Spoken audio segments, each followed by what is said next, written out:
Bu ay bir neçə güclü maqnit qasırğası gözlənilir. Əsas dalğalar ayın əvvəlində və son həftədə müşahidə olunacaq. Sözügedən proses kommunikasiya xətlərinə, süni peyklərin orbitinə mənfi təsir göstərir.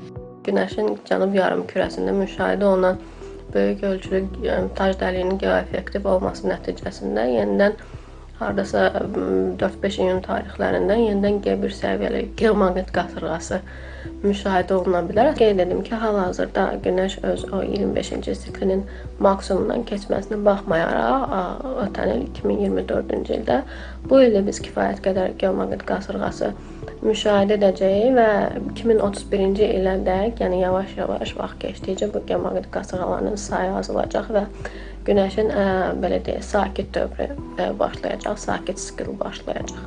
Həmçinin meteohəssas insanlara da diqqətli olmaq tövsiyə edilir. Belə ki, insan plazmasında iyonların hərəkəti çoxdur. Maqnit fırtınaları da iyonların artıb azalmasına birbaşa təsir edir. Lakin bəziləri qasırğanın fəsadlarını daha çox hiss edir.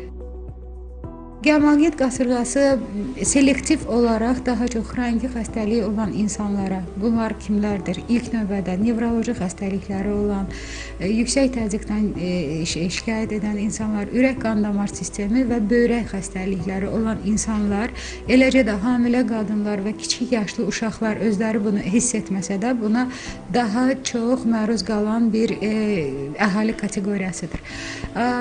Yüksək həssaslıq, qıcıqlanma, arterial təzyiqin artması, ürək döyüntüsü, ümumi süstlük, halsızlıq, bəzən ağlağanlıq, yuxululuq kimi çox və bunları çox saymaq olar. Belə bir şikayətlərdən maqnit qasırğası zamanı rast gəlmək mümkündür.